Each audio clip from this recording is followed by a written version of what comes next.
자, 오늘 배워보게 될 주제는 크게 두 가지인데, 첫 번째는 또 공학적으로 중요한 형상을 하나 갖고 왔는데, 이런 파이프 형태의 형상에 대해서 한번 해보겠습니다. 파이프가 단순하게 생기긴 했는데 막상 만들면은 좀 오래 걸리는 경향도 있고, 그리고 이걸 하면서 새로 배워볼 만한 것도 있고, 얘가 어느 두께에 어느 정도 압력을 견디는지 그게 저희가 계산하는 방법만 배우지 실제 사례 같은 거는 잘 모르기 때문에 실제 숫자에 대해서 한번 봐보고 넘어갈 거고, 두 번째는 시간이 있으면은 이때까지는 이렇게 파이프 뭐 정 4면체, 정 6면체 이런 딱딱 떨어지는 직선 위주의 형상에 대해서 거의 배웠다면, 앞으로는 좀 실용적인 형상을 만들기 위해서는 이렇게 비행기처럼 곡선인 부분이 많은 형상을 만드는 게 아무래도 중요하기 때문에, 큰 비중을 차지하기 때문에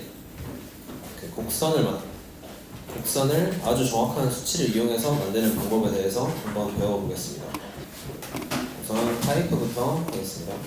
제가 올려드린 강의록을 보면은, 제가 올려드린 강의록이 좀 꼬였는데 14페이지, 15페이지부터가 시작입니다. 자, 퓨전을 들어가서 오늘 메인으로 사용할 도구는 바로 여기 있는, 보통 파이프는 돌출로 만들어도 되는데 저희는 파이프를 만들기 위해 누가 봐도 이름 자체가 이렇게 되어 있는 파이프라는 도구를 사용해 볼 겁니다. 파이프에 들어가 보시면 여기 경로를 선택해야 되고, 그리고 경로를 선택하면은 단면은 원이든 삼각형이든 사각형이든 얘가 알아서 만들어주기 때문에 우선 경로부터 그려주는 것부터 시작하겠습니다. 스케치에 들어가서 평면은 바닥에 있는 평면을 웬만하면 선택해 주셨으면 좋겠습니다. 바닥에 있는 평면을 들어가서 제가 강의록을 보면 큰 파이프랑 작은 파이프를 동시에 만들어 놨는데 큰 파이프만 만들겠습니다. 우선 가로로 500mm인 선을 만들어 주시고,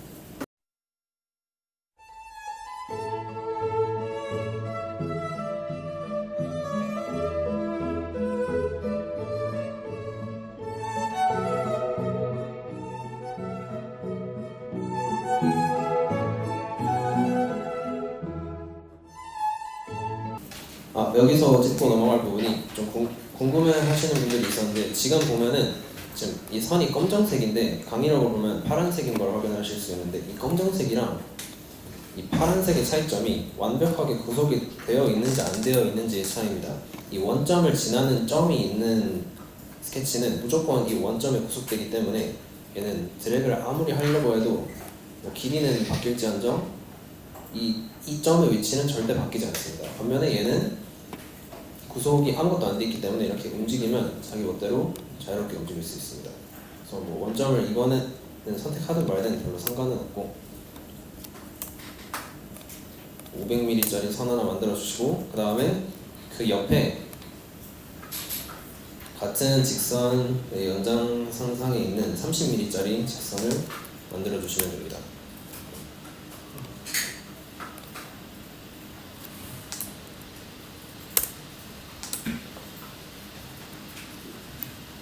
그 다음에 위에는 좀 넉넉하게 멀리 떨어진 지점에 가로 100mm 갔다가 여기 3점 호라는 거를 사용해 보실 건데, 여기 밑에 호에 들어가서 3점 호가 있는데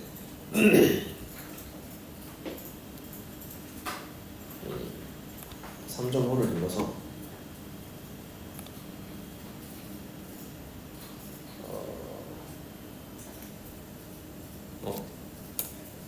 호를 사용하는 것보다 더 편한 방법을 찾아서 그걸로 하겠습니다.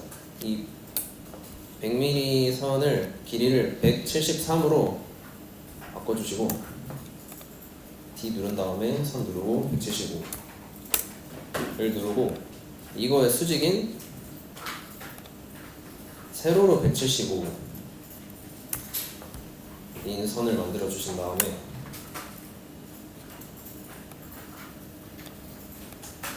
그 다음에 이 곡선 부분을 호가 아니라 여기 있는 필렛을 사용해서 만들 겁니다. 필렛은 한국말로 번역하면 못다기. 이쪽 면이랑 이쪽 면을 누르면 이 빨간색으로 어떤 식으로 생길지 예상이 되는 부분이 나오는데 얘를 75에 맞춰줍니다. 숫자 75를 쳐서 맞춰주면 이게 뜨는 게 정상입니다.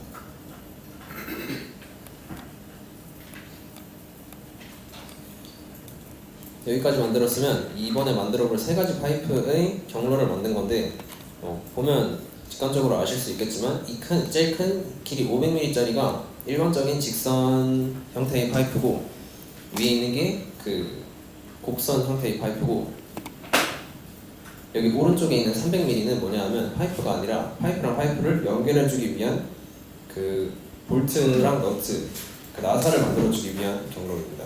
그래서 여기까지 한 다음에 스케치 마무리해 주시면 이제 본격적으로 파이프를 만들어 보겠습니다. 여기 위에 파이프라는 기능을 찾아서 들어가 보시면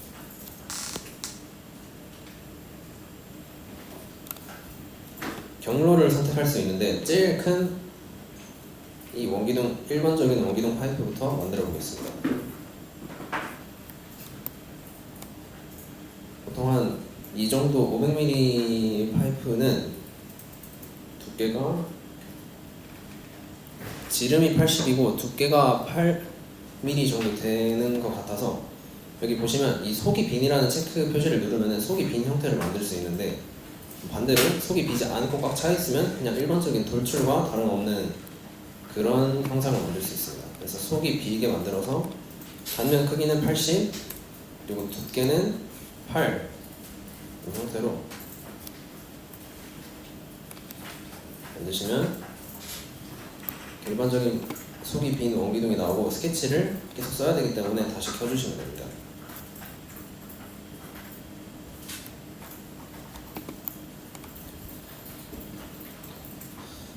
강의록에 있는 거랑 순서를 살짝 바꿔서 파이프를 한번 또 들어가서 이번에는 그 휘어지는 꺾이는 파이프를 똑같은 지름과 똑같은 두께로 만들어 보겠습니다. 한번 파이프를 만들면은 이 프로그램에 그 비슷한 길이 경로에 대해서는 똑같은 지름이랑 두께가 저장돼서 자동으로 적용되기 때문에 아마 바로 만들어질 겁니다. 그래서 여기까지 만들고 확인 눌러주시고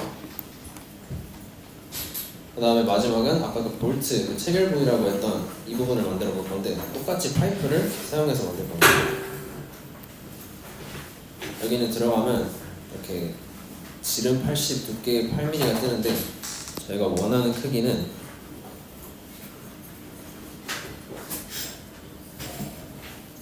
단면의 크기 5mm이고 속이 비어있지 않은 형태로 만들 겁니다. 단면 5mm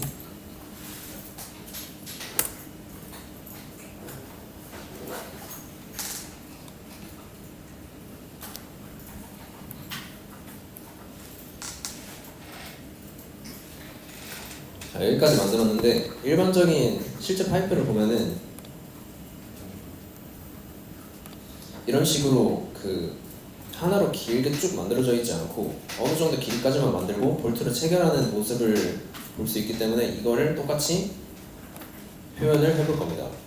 스케치를 만들 건데 어디 만들 거냐 하면 이 원기둥의 단면적 여기다가 만들 겁니다.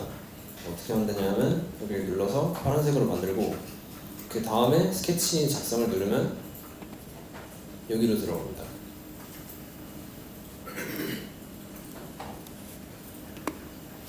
그래서 여기서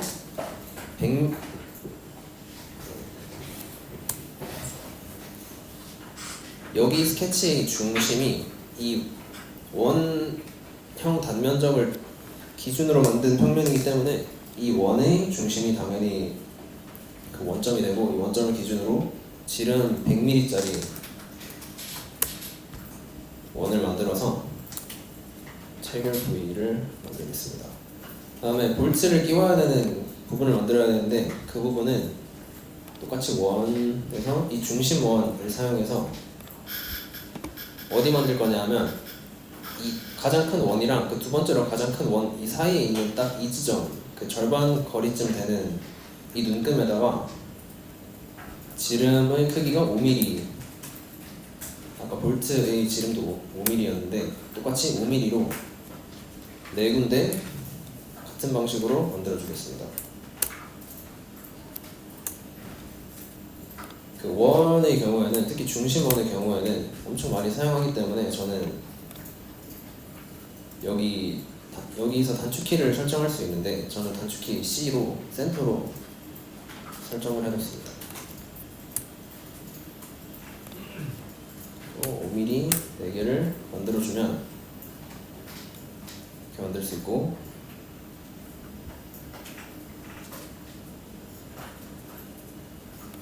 스케치를 끝내서 강의록에 나와 있는 형상처럼 만들려면 당연히 돌출을 하면 되겠죠?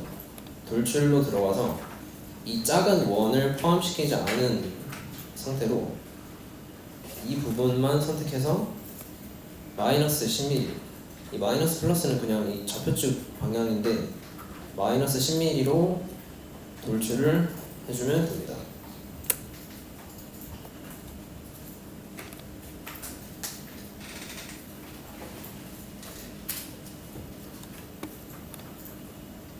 이거 할 때는 혹시나 새 본체 막 잘라내기 이런 걸로 돼 있으면 안 되고 접합으로 돼 있어야 됩니다. 이렇게 되고, 반대쪽도 똑같이 해주겠습니다. 반대쪽도 여기 단면적에다가 스케치를 만들어서,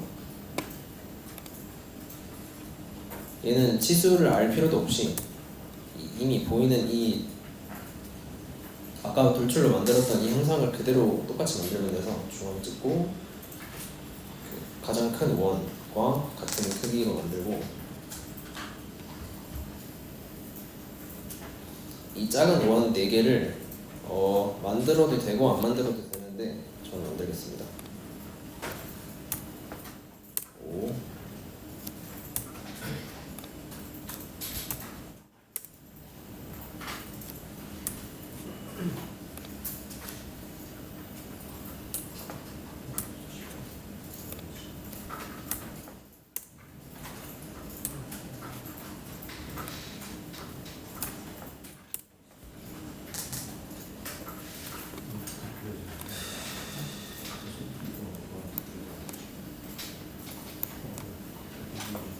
그래서 아까랑 똑같이 그 반대편에 있는 거랑 똑같이 10mm 돌출해서 만들어 주시면 됩니다.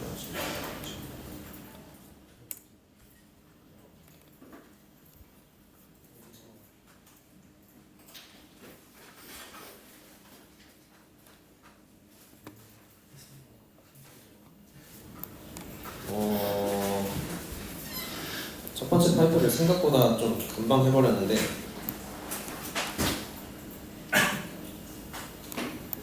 이제 두 번째 파이프는 똑같이 하면 되니까 여기 체결하는 이 볼트를 한번 만들어 보겠습니다. 볼트의 그 메인 바디라고 볼 수 있는 이 원통 형태는 이미 만들었으니까 여기 끝에 면적을 눌러서 아까랑 거의 똑같이 스케치를 하나 만들어 보겠습니다. 이 끝에를 눌러서 스케치로 들어가서, 이번에는 원이 아니라 보통 압력 파이프 같은 경우에는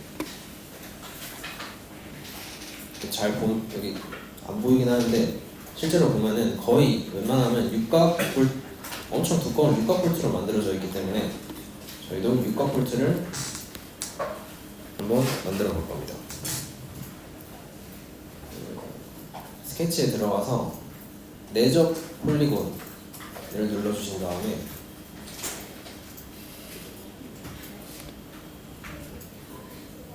아무데나 누르는 것보다 좌표축 같은 데를 지나는 곳을 한 군데 잡아가지고 반지름의 길이를 4mm로 맞춰주시면 됩니다. 그래서 여기까지 한 다음에 스케치 마무리하고, 자, 이 스케치로 두 가지를 할 겁니다. 첫 번째는 그 볼트의 머리 부분을 만들어 줄 건데, 여기 바깥 부분, 이 부분을 선택해서 돌출을 4mm 할 겁니다. 마이너스 4mm. 이때 접합이 되도록 새 본체가 아니라 새 구성 요소도 아닌 접합으로 해주시면 됩니다. 접합으로 한 다음에 이게 스케치가 한번 사용하면 없어지는데 원래 스케치를 다시 켜서 이거를 똑같이 다시 사용해 볼 겁니다. 이번에는 똑같이 분출을 할 건데 반대 방향으로 할 겁니다. 아까 선택했던 그 면적을 똑같이 선택해 주신 다음에 돌출을 눌러서 그 아까 했던 거랑 반대 방향으로 4mm를 돌출을 시켜줄 건데 이번에는 접합으로 하면 안 되고 새 본체로 해야 됩니다. 왜냐하면 이 부분이 너트가 될 겁니다. 새 본체로 해서 확인을 누르고 이렇게 하면은 본체에 들어가서 확인을 해보면은 이 볼트랑 너트가 따로 본체로 존재한다는 거는 확인할 수 있는데 아무래도 이게 시각적으로 붙어 있으면은 그게 인지하기 쉽지 않기 때문에 그 본체를 옮기는 방법에 대해서 위치를 옮기는 방법에 대해서 다뤄보겠습니다. 그 화면에 그 무브의 M인데 단축키 M을 눌러서 이동 혹은 복사를 할 수 있는데 제 마우스가 자동으로 어떤 본체를 선택하도록 되어 있어서 이 화면상을 누르지 말고 그렇게 하면 그 아무래도 좀 그 복잡한 형태로 움직일 수도 있기 때문에 왼쪽 화면에 있는 이 본체 4를 눌러서 이동을 시켜줄 겁니다. 본체 4를 눌러서 그 너트의 축과 같은 방향으로 이렇게 원하는 만큼 적당히 이동시켜주면 이제 이게 볼트고 이게 너트다 라고 시각적으로 확실하게 그 구분을 할 수 있게 됩니다.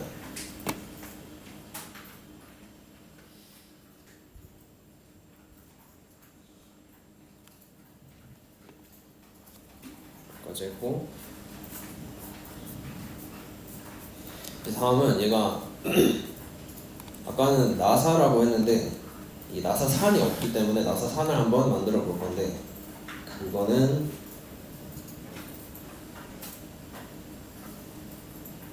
여기 스레드 작성 밑에 스레드에 들어가서 만들어 줄 겁니다. 스레드에 들어가면 그 이런 원기둥 형태에는 다 인식이 되는데 얘네를 눌러서 나사산을 그 ISO 규격일 수도 있고 다양한 규격에 맞춰서 나사산을 만들 수 있고 이 나사산의 반지름도 지정해 줄 수 있습니다.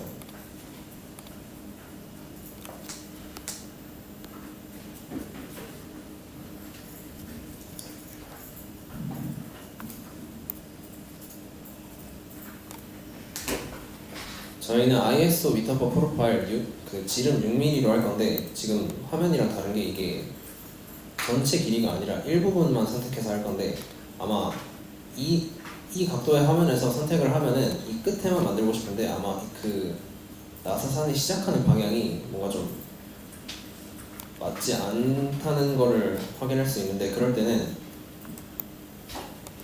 이렇게 화면 방향을 돌려서 스레드를 다시 들어가서 해보시면 됩니다. 스레드 들어가서 그 이쪽 방향으로 들어가서 원기둥을 다시 눌러보시면 전체 길이를 해제하고 일부분만 했을 때 이렇게 원하는 끝부분에만 나사산을 만들 수 있다는 걸 확인할 수 있을 겁니다. 그래서 나사산은 길이를 5mm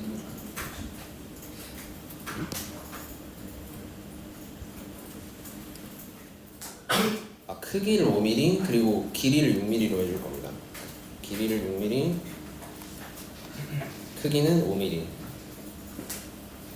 한 다음에 여기 크기 기억이 있는데 이 기능이 볼트랑 너트를 많이 만들어야 될 때 사용하기 유용합니다. 그래서 이렇게 해놓고 확인 누르시면 이렇게 생기는데 이 스레드에 다시 들어가 보면은 이 모델링 댐이라는 기능이 있는데 이게 정확히 어떤 차이인지 모르겠지만 아까는 좀 단순화된 그냥 나사산이 있다 정도만 표기된 정도면 이렇게 하면은 좀 더 그 모델링 화면상에 나사산이 좀 더 선명하게 나타나는 경향이 있어서 저는 이렇게 하는 걸 선호합니다. 이걸 똑같은 방식으로 스레드를 눌러서 여기 너트 안에도 크기 5mm의 나사산을 만들어 줄 겁니다. 너트 안에는 모델링 템 그리고 전체 길이 체크해 주신 다음에 크기 5로 만들어 주시면 됩니다.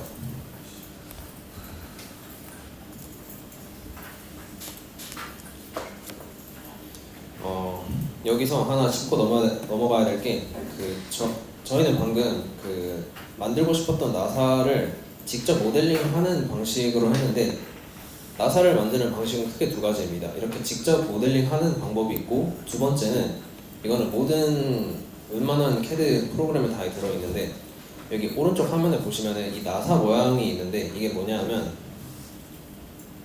눌러보시면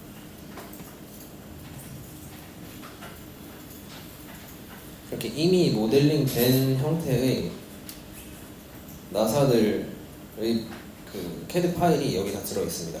그래서 이게 어떤 의미를 가지고 있냐면, 얘는 저희가 그냥 임의로 만든 거고, 얘네는 현장에서 사용하는 규격화된 나사들의 형태를 직접 사용해 볼 수 있다 라는 그런 의미를 가지고, 크기도 저희가 마음대로 조정할 수 있습니다. 어느 정도까지. 그래서 만약에 사용한다 치고 확인을 누르면 이렇게 화면상에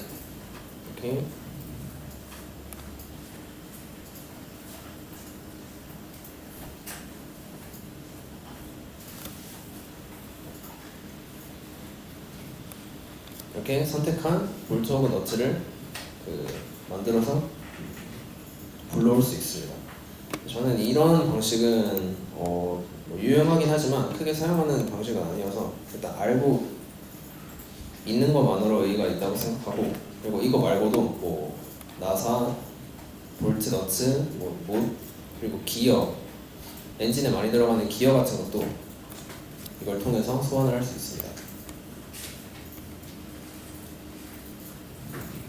자, 여기까지 했으면은 딱히 막힘없이 한 것 같은데, 일반적인 파이프 여기 체결 부위를 만든 거랑 똑같은 원리로 꺾여 있는 파이프도 똑같이 모델링 해보겠습니다. 여기 끝에 단면적을 누르고 스케치를 들어가서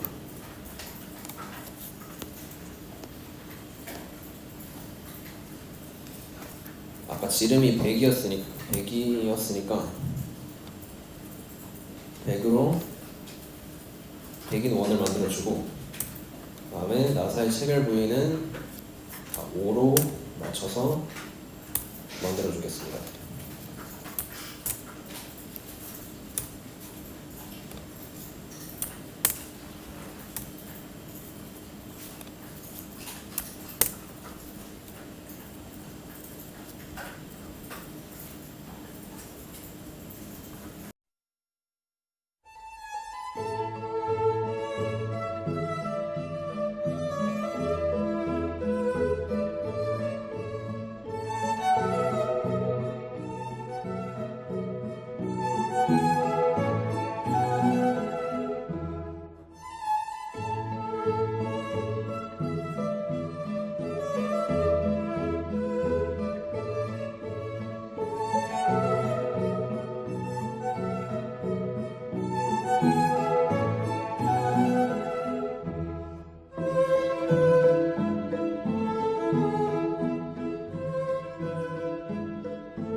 자, 혹시나 그 아까 했던 내용에 대해서 질문 있으시면 지금 질문 있으시면 바로 해주시면 됩니다. 꼭 이제 지금 오늘 한 거를 아마 다시 안 볼 거기 때문에 모르는 거 있으면 모르는 상태로 쭉 갈 수도 있어서 모르는 거 있으면 바로바로 물어봐 주시면 됩니다.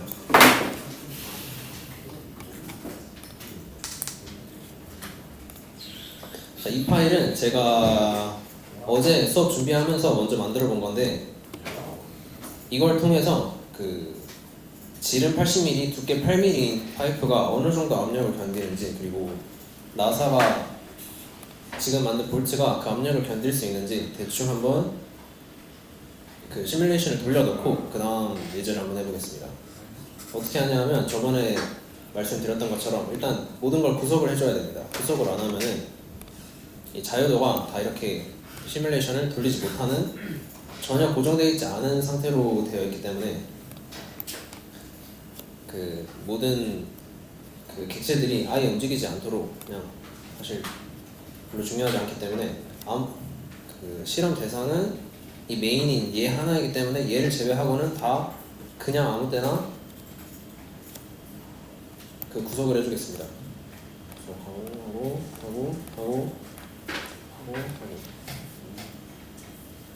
다음에 하고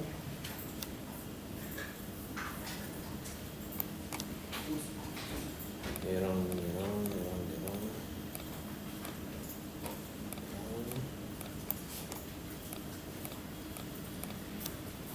자, 이렇게 구속을 했다 쳤을 때 이 꺾여있는 애랑 직선인 애를 중심으로 볼 겁니다. 얘네를 봤을 때 벽에 딱 단단하게 지지가 돼 있는 지점, 그러니까 쉽게 말하면 지점 반력이 작용하는 지점을 대충 여기라고 생각했을 때 하중 확인 누르고 하중을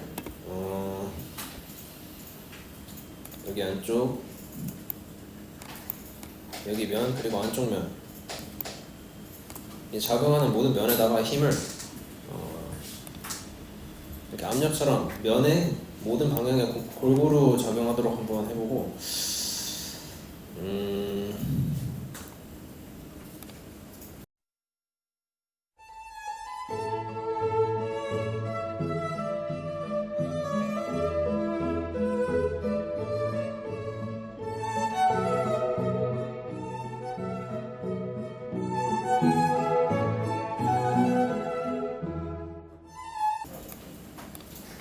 얼마로 해야 될지는 정확히는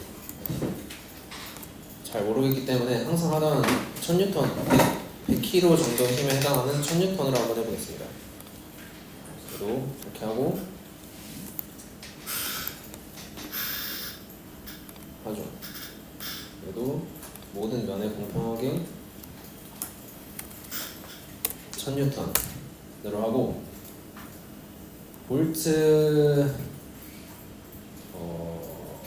볼트는 생략하겠습니다. 볼트는 안 하겠습니다. 계속해주고 이렇게 한 다음에 메쉬를, 그러니까 다른 말로 요한요소법을 적용해서 아까 만들었던 형상을 잘게 컴퓨터가 인식할 수 있도록 쪼개준 다음에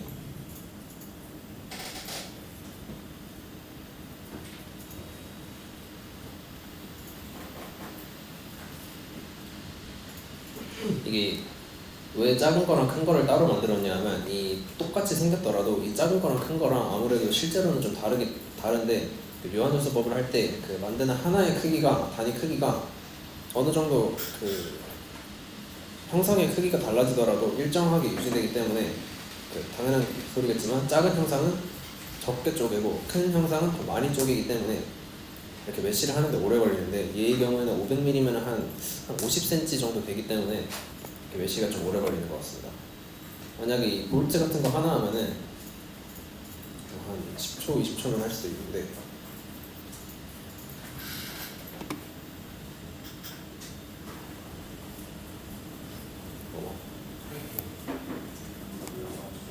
메쉬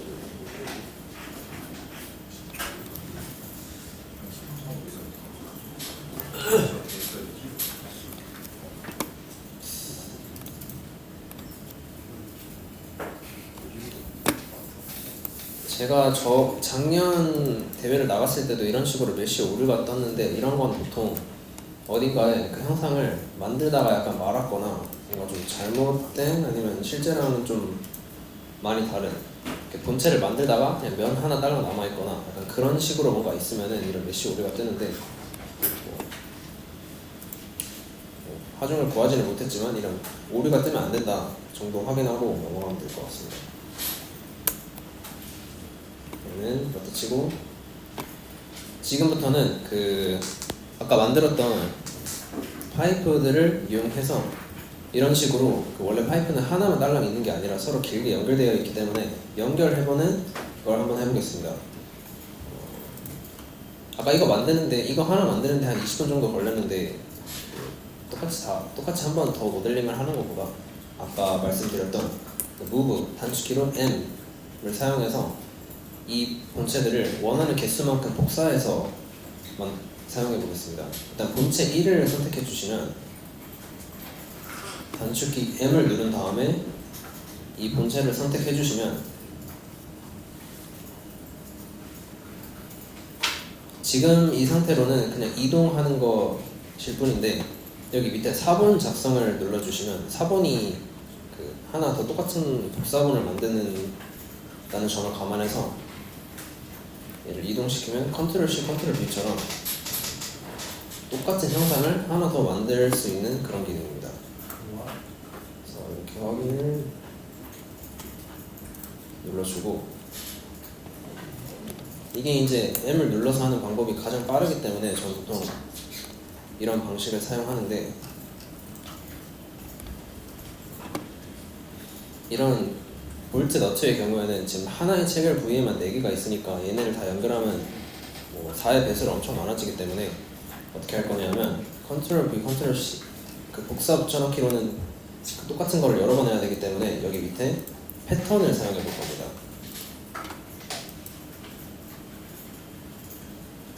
직사각형 패턴으로 들어가서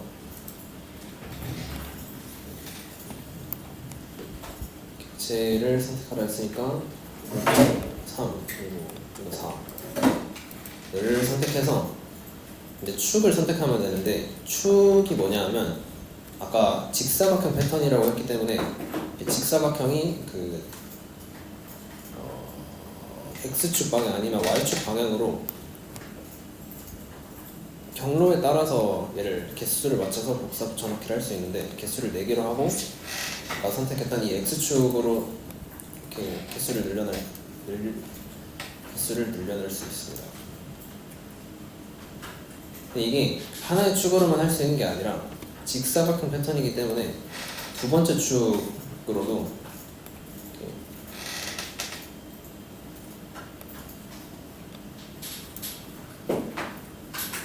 이런 식으로 그냥 곱하기 4가 아니라 3 곱하기 4 형태로 복사를 할 수 있습니다.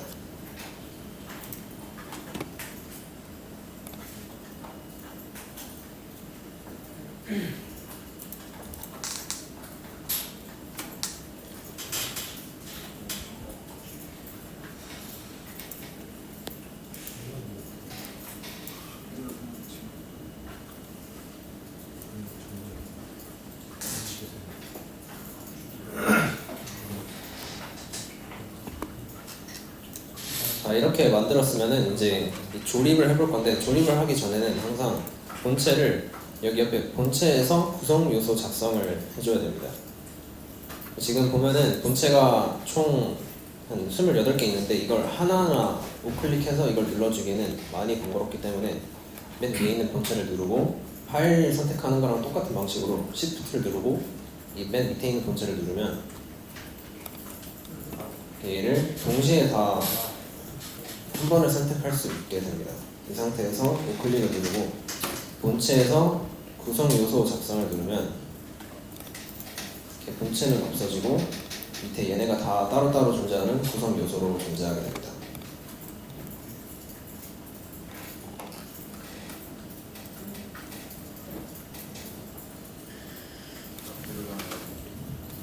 역시나 하니까 저장 한번 해주고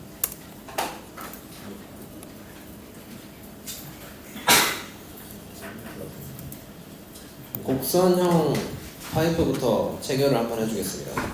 조립에 들어가서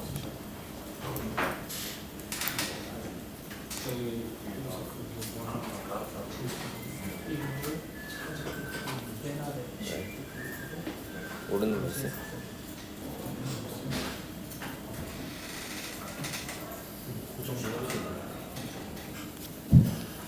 그 휘어져 있는 파이프부터 조립을 해보겠습니다. 여기 접합을 들어가면 옮기고 싶은 형상을 먼저 누르고 그 다음에 어디다가 붙이고 싶은지를 누르면 이렇게 지금은 면을 기준으로 선택했기 때문에 이 면과 면이 포개지는 형태가 되는데 지금 이렇게 되면은 물리적으로 가능하지도 않을 뿐더러 조립을 시키는 의미가 없는데 이 방향을 어떻게 바꾸냐면 여기 밑에 반전을 누르면은 선택했던 면을 기준으로 대칭 방향, 반대 방향으로 이렇게 체결할 수 있어서 혹시나 뭐가 방향이 잘못됐는데 뭔가 아무리 비틀고 각도를 조정해도 안 된다 할 때는 이 반전을 눌러주시면 됩니다. 반전을 눌러서 이 곡선형 두 개를 체결해주고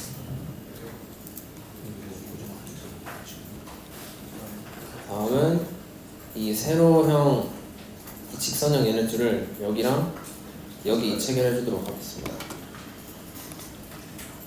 이 원형, 이 단면 누른 다음에 여기 안에 단면 누르고 이렇게 또 하면 이게 말이 안 되기 때문에 반전을 눌러서 반대 방향으로 체결해주고 그 다음에 체결을 이쪽 면 누른 다음에 이쪽 눌러주시면 됩니다.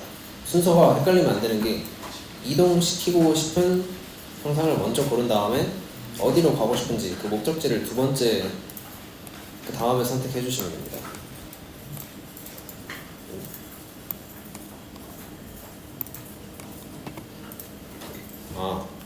방금은 왜 이렇게 됐냐면 지금 얘가 지금 여기 보시면은 이 닷 모양이 있어서 이게 뭐냐면 여기 상위로부터 고정이라는 기능이 설정이 되어 있는 건데 얘를 해제하고 다른 구성 요소 얘한테 얘를 그 구속을 부여해 주도록 하겠습니다.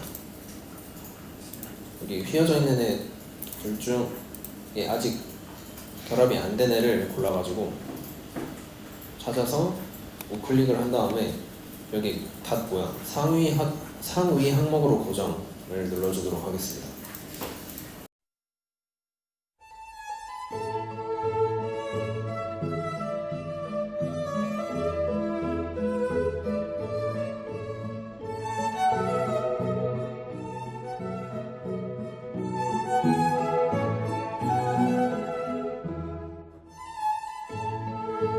왜 바뀌었냐 하면 처음에 고정을 하고자 했던 이 형상이 아까 조립을 하다 보니까 처음 위치에서 이탈을 했는데 그 위치로 돌아가서 할 거냐 말 거냐 그거를 결정하는 창인데 뭐 하셔도 안 하셔도 이런 경우에는 별로 상관이 없고 큰 프로젝트를 할 때 뭔가 망했다 할 때는 그냥 뒤로 가기 눌러서 그거를 OK를 안 누르고 그대로 진행하시면 됩니다. 마저 다른 애도 남은 애도 조립을 해주면 면 누르고 면 눌러서 방향도 안 맞으니까 반전 누른 다음에 이렇게 조립을 마치면 됩니다.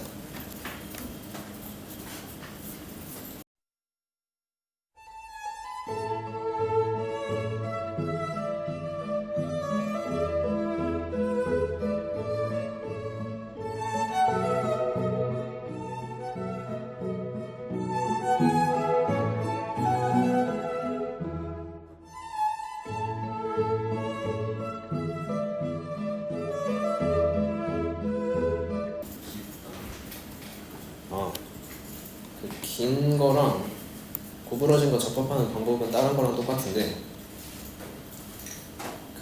파이프 단면 이 원을 선택한 다음에 아니지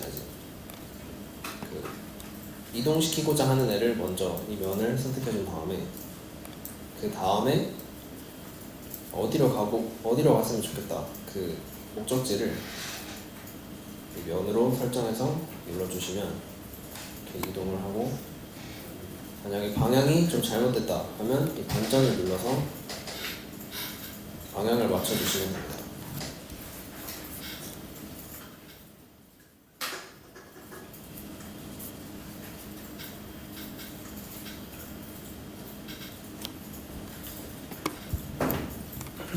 자, 여기까지 했으면은 그냥 파이프 형태를 만드는 데 있어서는 그렇게 어색함이 없이 잘 만든 것 같은데, 그 볼트들을 만들어 놨으니까 한번 체결을 해볼 건데, 볼트가 총 12개인데 12개를 다 하고 싶진 않으니까 4개만 하겠습니다.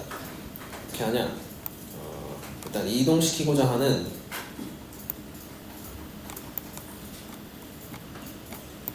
볼트를 여기다가 끼워 볼 건데, 이동시키고자 하는 볼트를 먼저 접합을 누른 다음에 선택을 해줄 건데, 어디를 선택해 줄 거냐면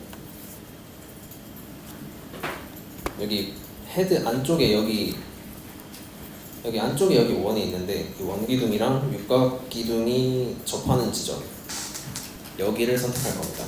왜 여기를 선택하냐 하면 해보다 보니까 여기가 여기 접합을 눌렀을 때 가장 위치를 맞추기 간편해가지고 그렇게 했습니다.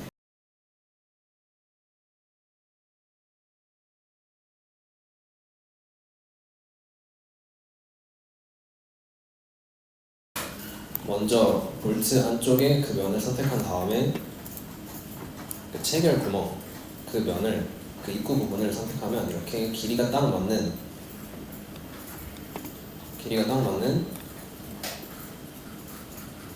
맞게 체결이 된 걸 확인할 수 있습니다.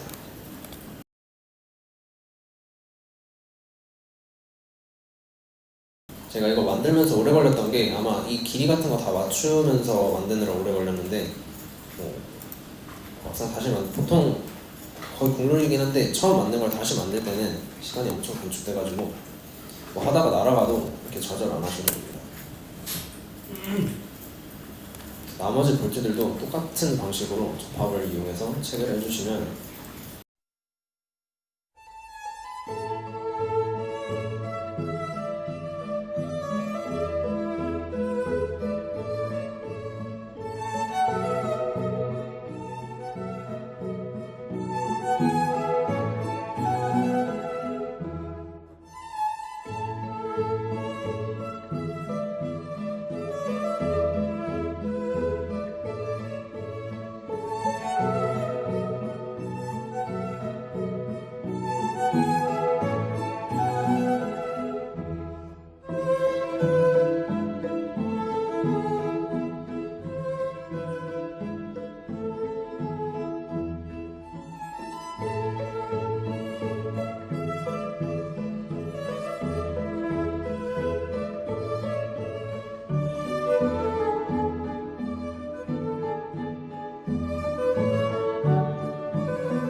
볼트를 다 체결했으면 이제 너트를 하면 되는데, 너트는 더 간단합니다. 그 양쪽이 대칭이기 때문에 더 간단한데, 수업을 준비하다 보니까 원래는 제가 항상 사용하는 방식은 이 면을 기준으로 그 접합을 하는 건데, 혹시나 나사산을 만든 김에 이 나사산도 선택이 돼서 이걸 기준으로 체결을 하는 게 좀 더 현실적이지 않을까 싶었는데, 아직 성공을 못해서 그냥 이 면을 선택하는 방식으로 체결을 해보겠습니다.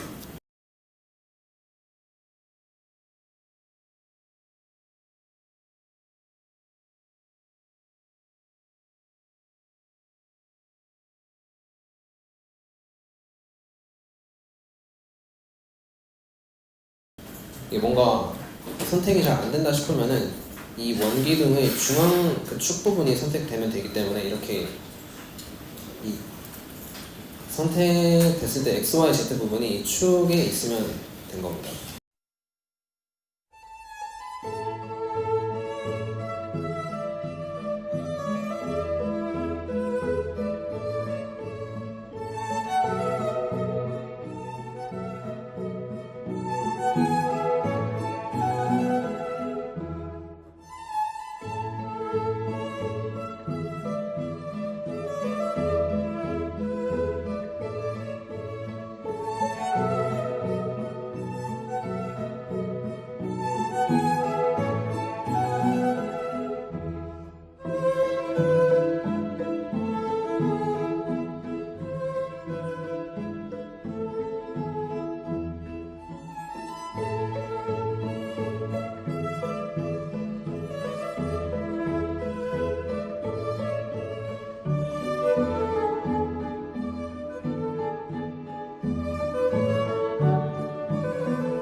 자, 아까 만들었던 이런 기본적인 파이프의 형상들을 얼추 만들어 봤는데 지금 시뮬레이션을 한번 돌려봤는데 이게 몇 시까지는 몇 분 안 걸려서 보통 시뮬레이션 한 10분 정도 걸립니다. 그래서 이럴 때는 보통 꺼놓고 작업을 따로 할 수 있는데 이때 여기 밑에 보시면은 시뮬레이션이 진행 중이다 라는 걸 확인해 볼 수 있고 뭐 이렇게도 확인해 볼 수 있고 꺼도 막 시뮬레이션이 꺼지거나 그러진 않습니다. 그래서 얘가 돌아가는 동안 이 파이프의 이제 마지막 형상 하나를 만들어 볼 건데 이런 수도관이 있는데 아무래도 사용자가 사용하기 위해서는 수도꼭지가 필요하기 때문에 수도꼭지를 한번 만들어 볼 겁니다. 제가 미리 만들어 온 수도꼭지는 대충 이렇게 생겼는데 보시면은 아까 만들었던 가장 기본형 파이프랑 똑같이 생겼는데 거기에 이 형상이 접합된 것 뿐이기 때문에 어떻게 만들 거냐면 아까 만들었던 파이프 파일을 찾아가서 여기 우클릭을 해주면은 이거 복사가 있을 겁니다. 저는 똑같은 영상을 2번 만드는 걸 별로 좋아하지 않기 때문에 복사를 누른 다음에 저장을 아직도 안 했어요. 본인의 폴더로 복사를 해주면은 이게 똑같은 이름의 똑같은 정보를 가진 파일이 생깁니다. 구분을 위해서 이름을 바꿔주고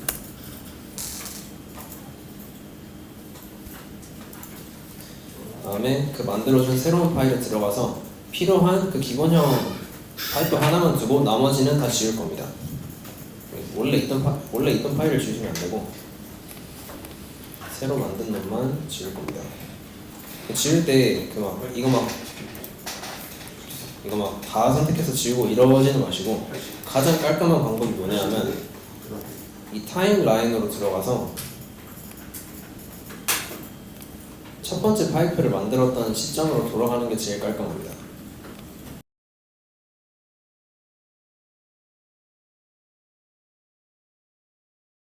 타임라인이 여기 맨 밑에 이거 바가 있는데 이게 안 보일 때는 이거 전체 화면을 해주시면 숨겨져 있는 게 나올 수도 있습니다. 맨 밑에 보면 그래서 여기로 들어가서 여기까지 만들어졌는데 그 뒤에 내용은 필요 없기 때문에 여기서부터 여기까지 시프트를 이용해서 선택해 주신 다음에 딜리트를 누르면 해당 컨텐츠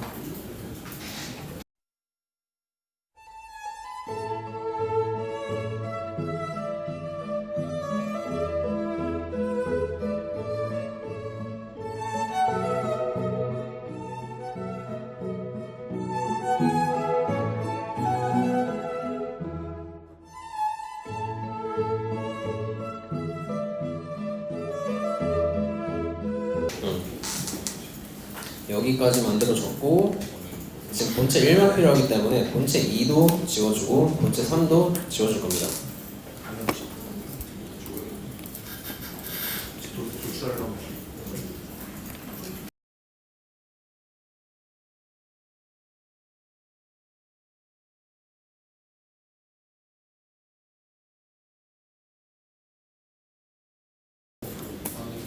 마침 아까 했던 시뮬레이션이 완료된 김에 한번 보고 넘어가면 지금 제가 내부 압력을 모든 면에 1000N, 그러니까 100kg 그리고 이쪽 방향으로 당기는 힘도 1000N, 100kg로 한번 해봤는데 완전 개수가 부분마다 다르긴 하지만 한 10 정도 나온 걸 봐서는 그거에 한 이론적으로는 10배까지는 가능하지 않을까 라고 생각을 할 수 있는데 또 막상 이 부분마다 형상의 특징 때문에 먼저 부서지는 부분이 힘을 늘렸을 때 언제 어디서 생길지 모르기 때문에 계속 해보는 게 좋습니다. 시뮬레이션은 여기서 성공했으니까 여기까지만 하고 다음으로는 수도꼭지를 한번 만들어 보겠습니다. 첫 번째 1번 스케치로 들어가서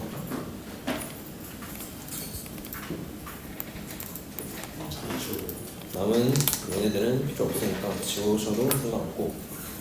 자, 오늘 예전에도 했는지 기억이 잘 안 나긴 하지만 오늘 해볼 거는 그 핵심은 사실 수도꼭지를 만든다가 아니라 지금 홈 버튼을 누르면은 스케치인데도 불구하고 이렇게 마치 3차원인 것처럼 도면이 이동을 하는데, 만약에 이게 안 됐다면 여기 밑에 3차원 스케치 체크가 안 돼 있어서 그럴 수도 있습니다. 얘를 체크해 주신 다음에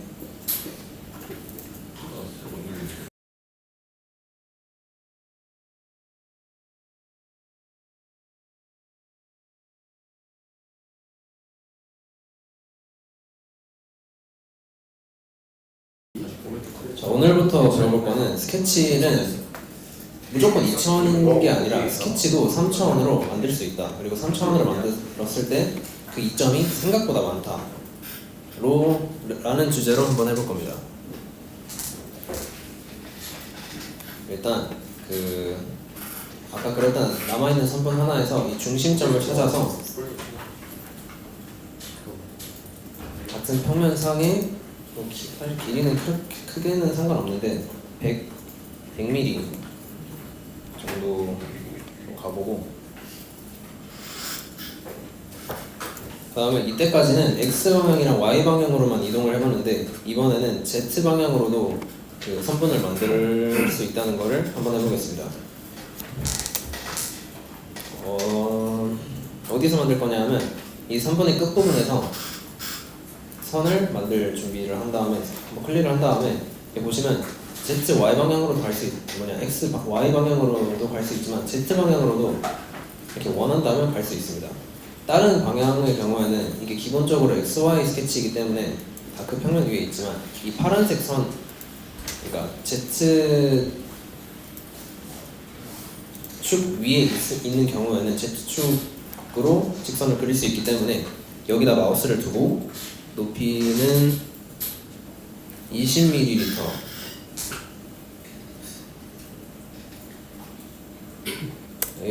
세로로 직선을 하나 만들고, 그리고 다음에는 이 선분을 조금 늘려요. 50mm 정도 늘린 다음에 거기서 이번에는 아랫방향으로 한 30mm 정도 되는 마이너스 Z 방향의 직선을 만들어 보겠습니다. 여기서 원하신다면 아무래도 수도꼭지가 항상 얘가 물이 나오는 부분인데 아무래도 항상 얘가 수직으로 꺾여 있지는 않기 때문에 얘를 이제 어떻게 수직이지 않게 만드냐 하면은 이 선분이랑 먼저 단축키 D를 누르고 이 선분이랑 이 선분 사이의 각도를 90도가 아닌 다른 각도로 구속을 해주시면 됩니다. 저는 110도로 할 건데, 저도 수업 준비를 하다가 이렇게 됐는데 이거는 어떻게 고치냐 하면 뒤로 가기를 눌러서 얘네들의 구속 조건을 바꿔주면 됩니다. 그걸 어떻게 바꾸냐 하면 여기 하얀색 그림들이 있는데 얘네가 일종의 구속 조건입니다. 얘네는 여기는 빨간 인터페이스에서 정하는 건데 얘네들을 하얀 애들을 지워준 다음에 저는 보통 얘를 사용합니다. 수평 수직. 얘네가 XY, Z축과 항상 수직 혹은 수평이 되도록 하는 건데 얘로 이 평면 위에 있는 이 Y 방향 애들만 구속을 하고 이 Z축 방향 애들은 건드리지 않겠습니다. 이 상태에서 90도를 110도로 바꾸면 이렇게 바뀝니다. 이 이유가 이 직선이 이 경우는 Y축과 무조건 평행이도록 구속이 되어 있기 때문에 그 구속에서부터 자유로운 이 남아있는 이 Z축 방향이었던 직선이 이제 이 직선과 110도라는 각도를 이루게 된 겁니다.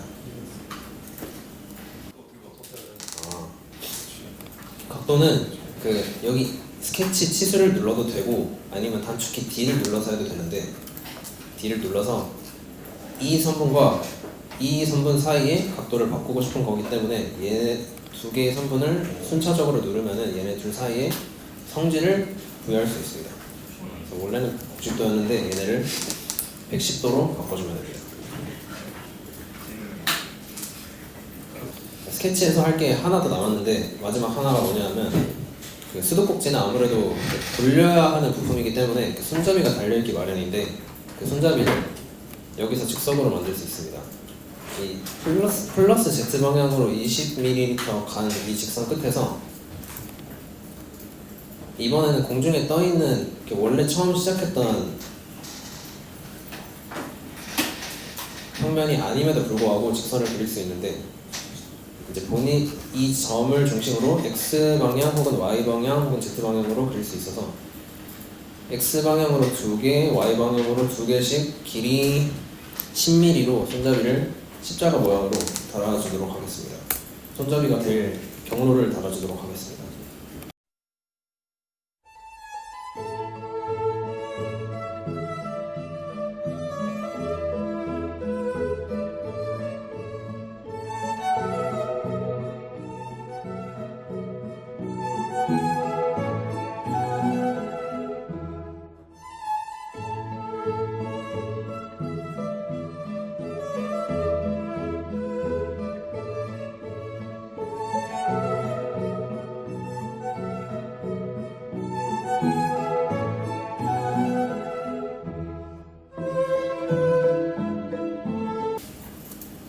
자, 여기까지 했으면은 이제 파이프를 사용해서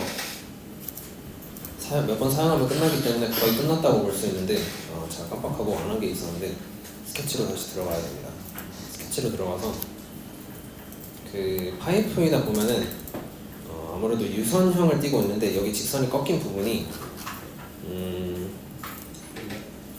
말 그대로 직선이 꺾여 있고 곡선이 아니기 때문에 여기 있는 필렛을 이용해서 좀 곡선형으로 만들어 주겠습니다. 이 두 개의 선분을 선택해서 그 휘어진 정도를 설정하시면 되는데 이거는 자유롭게 하시면 됩니다.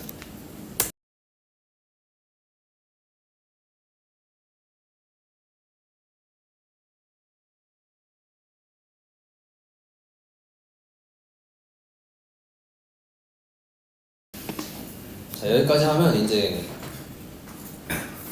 파이프를 이 방금 그렸던 모든 스케치 직선들에 부여를 해주면 됩니다. 파이프에 들어가서 직선을 하나 눌러줬는데 왜 안 될까?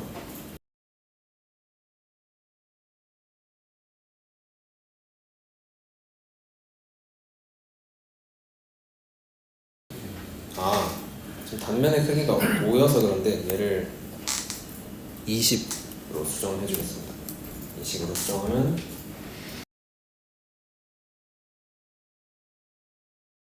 얘를 잘라내기가 아니라 접합으로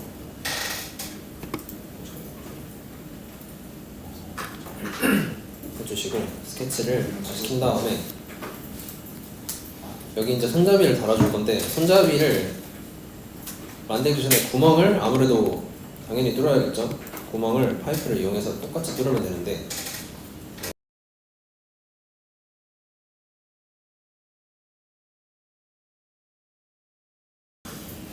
손잡이랑 구멍의 단면적은 똑같이 5로 해주도록 하겠습니다.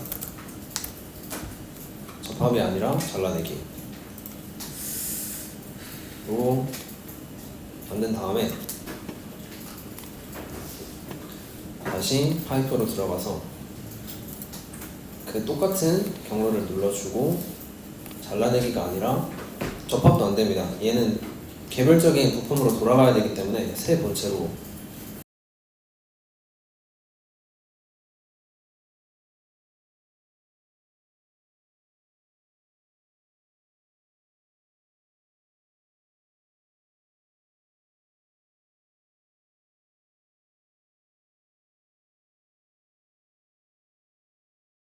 다음에 남은 이 십자가 형태의 손잡이도 똑같은 방식으로 파이프를 이용해서 5로 접합을 이용해서 만들어 주시면 됩니다.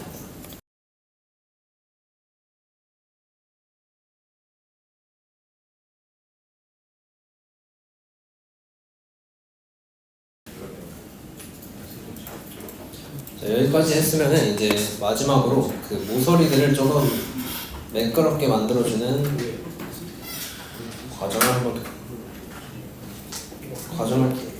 한번 추가해 주면 됩니다. 필렛으로 이 손잡이를 손 베이면 안 되니까 한 2 혹은 1.5 정도로 필렛을 적용시켜주고 하면은 이제 형상을 만드는 것 자체는 이게 끝입니다.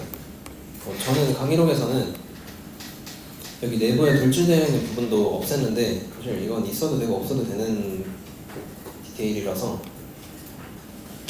그 설명은 생략했고, 그리고 보시면은 이 손잡이가 이렇게 생겼는데 안에 내부는 그냥 통로일 뿐인데 여기 손잡이가 그 따로 만들어진 것 뿐입니다. 이게 뭐 실제로는 안에 그 나사산도 있고 그 안에 물을 막아주는 그런 구조물도 있어야 되는데 제가 수도꼭지에 대해서는 이렇게 전문적인 뭔가를 알고 있진 않기 때문에 그냥 생략하고 간단하게 돌아가게만 만들도록 하겠습니다.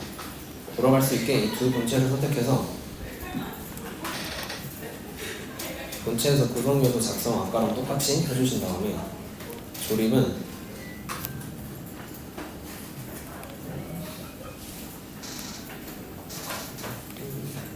해주시고, 동작을 아까는 강체로 했지만 이번에는 회전으로 하면 끝입니다. 물론 실제로는 회전뿐만 아니라 원통형으로 이렇게 이동하고 그 위아래로 움직이는 최대 최소 지점도 있겠지만 그거는 따로 설정 안 하겠습니다. 그래서 이번 회전으로 설정해 주시면 끝입니다.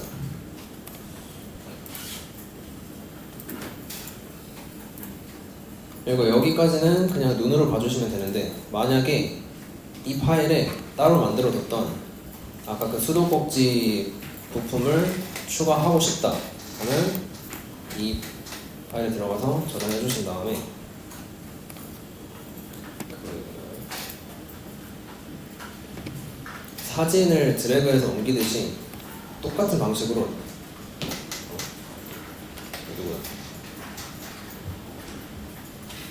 회전네. 자, 아까 만들었던 그 파일에다가 드래그를 해서 넣어주시면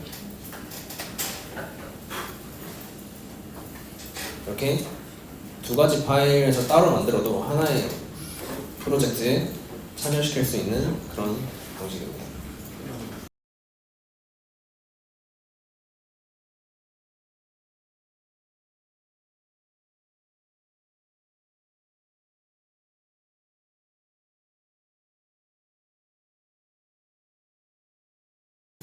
지금부터 할 내용은 이때까지는 퓨전 화면에서 거의 이 솔리드 안에서 모든 걸 다 해결했었는데, 이번에는 여기 곡면이라는 화면 내에서 뭔가를 만들 수 있는 방법에 대해서 다뤄보겠습니다.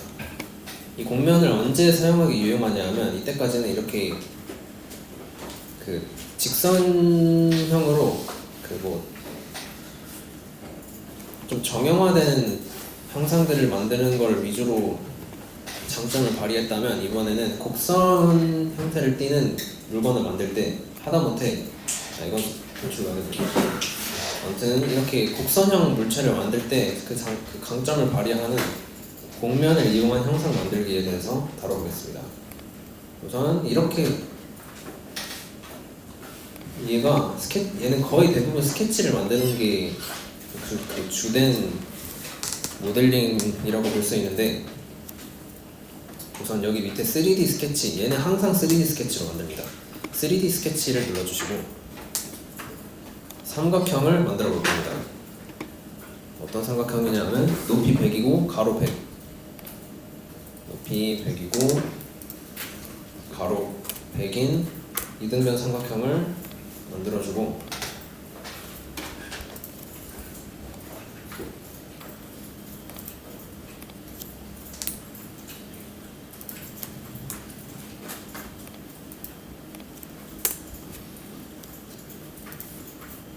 이차원적으로 그리는 건 여기까지이기 때문에 여기서 스케치 나가라는 게 아니라 여기 홈 버튼을 눌러서 3차원적으로 스케치를 바라볼 겁니다. 여기서 아까 했던 그 Z축으로 그림을 그리는 방식 그대로 여기 높이랑 그 밑면이 만나는 그 점에서 Z 방향으로, 그러니까 평면을 수직인 방향으로 길이가 30mm인 직선을 그릴 겁니다. 이렇게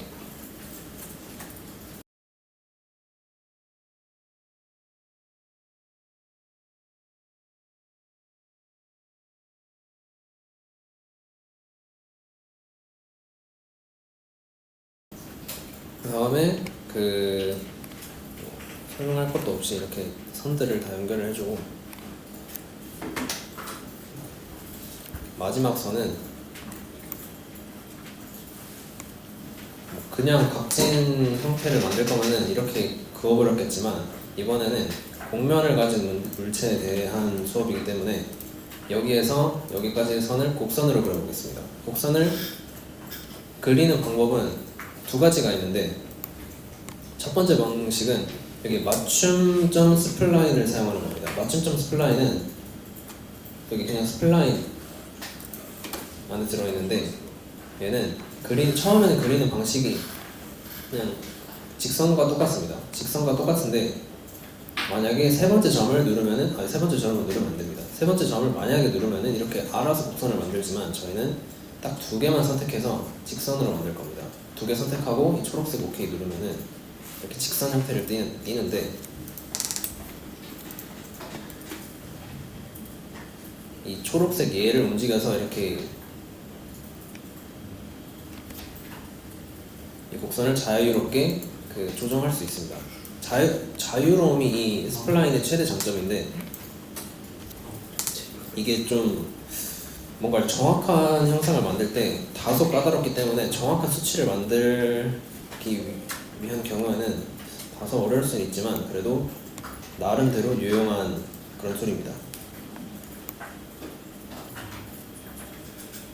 근데 이게 보시면은 제가 그냥 3차원 화면을 띄우고 아무렇게나 얘를 건드려 봤는데, 이렇게 옆에서 봤을 때는 잘 이 XZ 평면과 그 평행이어 보였지만, 이렇게 위에서 보면은 이게 전혀 그렇지 않다는 걸 확인할 수 있는데, 그래서 뒤로 돌아가 주신 다음에 이 스플라인 혹은 그 스케치에서 곡선을 그릴 때 무조건 유의해야 되는 거는, 그 곡선이 만약에 이 ZX 평면 위에 있었으면 좋겠다, 유지되었으면 좋겠다, 그럴 때는 아무것도 건드리지 말고 XZ 평면으로 무조건 진입한 다음에 그려야 됩니다.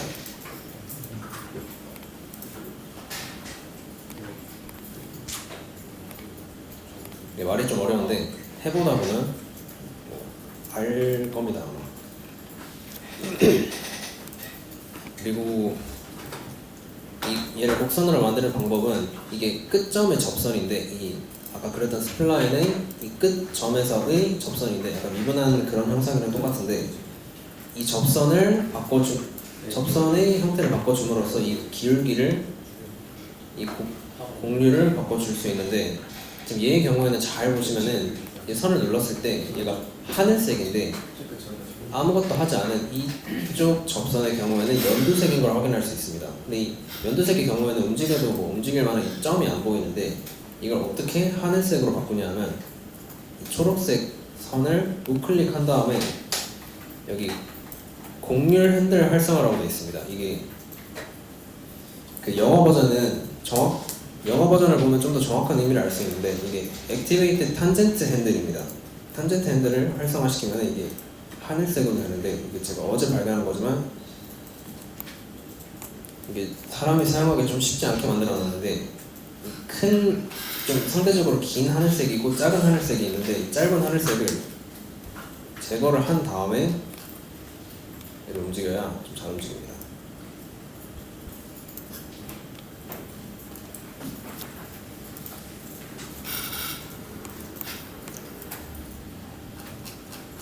이렇게 만드는 방법이 있고, 똑같은 거는 안 지우고 옆에 똑같이 그리겠습니다.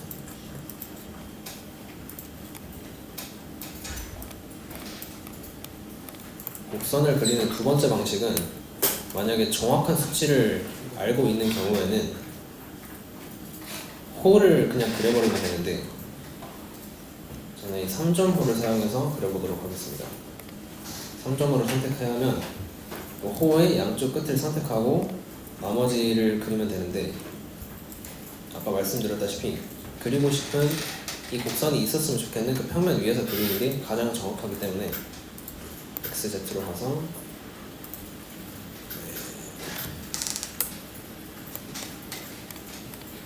XZ로 가서 그리는 게 훨씬 낫습니다. 그리고 꼭 잘 되는 건 아니고 하다 보면 되기도 하고 안 되기도 합니다.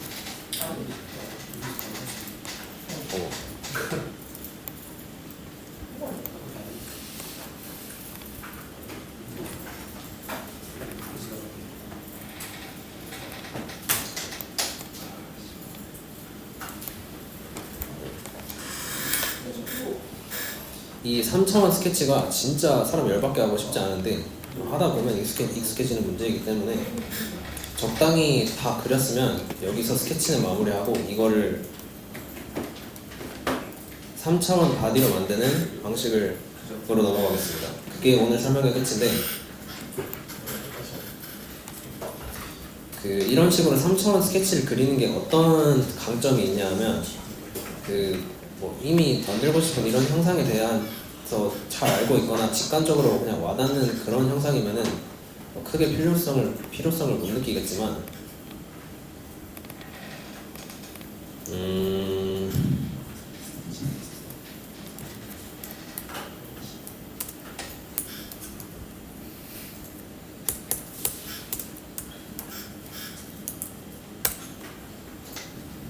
이렇게 워낙 복잡해서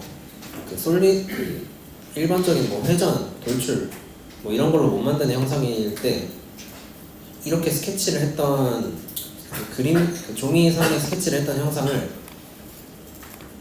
캐드에서 얘도 어차피 선으로 만들어졌으니까 여기에다 똑같이 선으로 구현을 하면은 걔를 3차원 형태로 모델링을 손쉽게 할 수 있다는 그런 장점이 있습니다.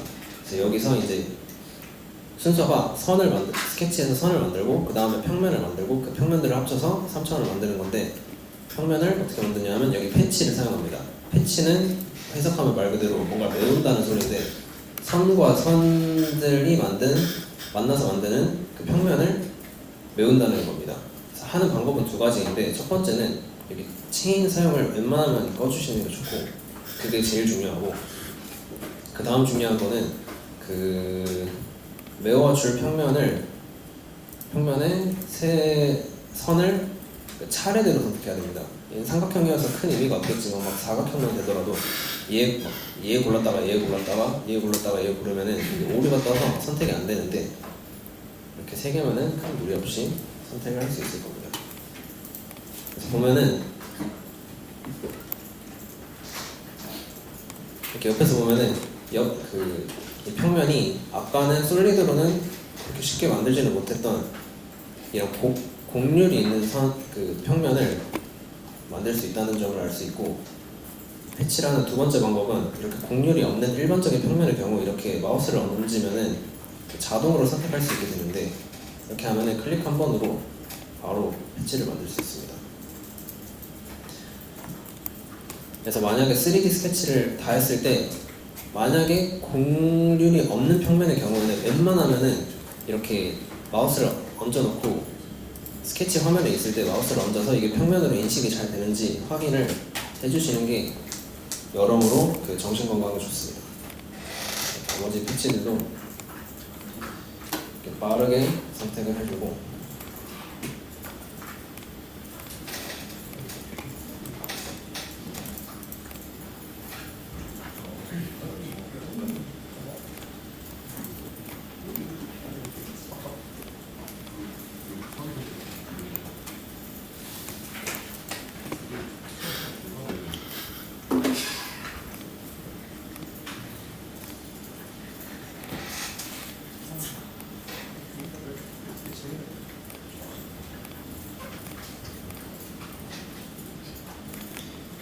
다 만들고 안 메워진 면이 있는지 이렇게 한번 돌리면서 확인을 해주시면 됩니다. 잘하는 방식 중에 하나가 이 스케치를 꺼놓고 해야 혹시나 안 메워질 면이 있으면 그 시각적으로 확인하기 편합니다. 자, 여기서 이제 바디를 어떻게 만드냐, 여기 있는 스티치를 누르면 되는데, 스티치가 그림만 봐도 알 수 있지만 그 면과 면들을 다 하나로 합쳐서 하나로 합치는 그런 툴입니다. 원래는 이렇게 하나하나 선택하는 게 정석이지만, 이게 패치가 프로젝트 규모가 지금 5분짜리인데 한 5시간짜리로 늘어나다 보면 선택해야 되는 패치만 한 몇백 개가 될 수도 있기 때문에, 제가 하는 방식은, 이게 모델링이 아주 잘 됐다는 가정하에 할 수 있는 방식이, 여기 이렇게 패치들이 많으면은 공차 이런 거는 자동으로 지정되어 있으니까 냅두고 드래그를 하면은 알아서 이렇게 잘 선택이 되니까 드래그 한번 하고 확인 누르면 바로 본체가 됩니다. 근데 만약에 한 10시간 했는데 10시간 했을 수 그냥 작업이 길수록 오류가 날 확률이 높은데 실수한 부분이 있으니까, 그럴 때 이제 빨간 줄이 뜨는 곳으로 가서 거기가 오류구나 하고 수정을 해주시면 됩니다. 이렇게 만들면은 본체에 들어가면, 본체 아까는 이렇게 돼 있었지만 이렇게 하얀색으로 바뀌는 걸 확인할 수 있습니다.